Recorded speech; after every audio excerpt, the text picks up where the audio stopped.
السلام علیکم و رحمت الله و برکاته. دوستان و برادران عزیز، چون که میبینی ما در سال حجامه قرار داریم در شهر سنت پترزبورگ. انشاءالله هر کسی که حجامه میاد در شهر سنت پترزبورگ، رقم های روی اکران 821 388 33، هر کسی که میاد برای اونها یک تا جای نماز تحفه کرده میشوه.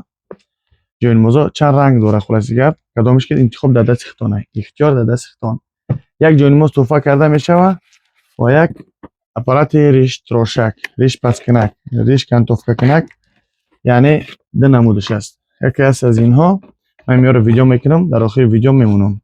یکی از این فیرما دلین، یکی از اینها بخواه انتخاب میکنه میگیره فورش اسمونم رسیون که میکنم شما اینشو میتونم.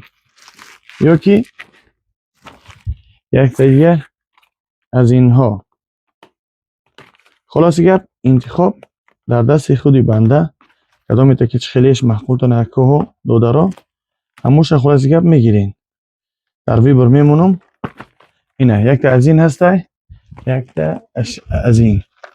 هر دش بگیم یک فیرمای ایش کم که مایده تر کروب کش کلانتر ای زیره چه انشا میده، ای زیره چه انشا میده. همین فرقیت دارن. در اصل هر چی یک چیزن. الله نیابانی هر یک کدیم شما باشه برای دروارم میتونین که انشالله که مراجعت کنین. خب در امان الله باشین، با دعا باشین. انشالله که ما در خدمت هستیم، در خدمت هستیم. در شهر سنت پترزبورگ به نهایت مانده بچه دیگیم از سببی که چی؟ از سبب با همراه همین جین زده ها بسیاری بد که کار میکنی، هم آوازت میگیره، هم رای نفس تنگ میشه و هم به نهایت مانده بد میشه. و الله همه بیمارا را شفای کامل عاجل عطا بفرماید. هیچ کس بیمار نکنه و هیچ کس الله سبحانه و تعالی محتاج هیچ کس مکنه. الله نیابانتون باشه. همتون دوست میدارم به خاطر الله. سلام علیکم. این اکه ها اینا همون اپارات ها هستن. اینه ایش این کتر داره، یعنی زیرش این شبته اینشو نمیتن. نظمم اینه به خاطر الله، به خاطر شما، یعنی هوی میکنم نشانتان میتن. اینه ایش این خیلی های اینه خیلی تایپسی داره، زیریت میجخش گیران میشه کار میکنه. اینجاش محکم های تا اینکه چی پشم ندرویه. خب باید ای با همراهش چی داره، یعنی این توفه میشه برای انسانانی که حجامه میکنن. با همراهش زریدنیک تایپسی داره، با همراهش نصدکه داره، شوتکه داره، آو داره. خب الان نیابانتون باشه بیاین حجامه گیری شهر سنت پترزبورگ توفه خود رو بگیریم و ما در خدمت هستیم. خب میگذاریم به نوع دیگه‌اش که این کسر داره، این کتر داره چی داره.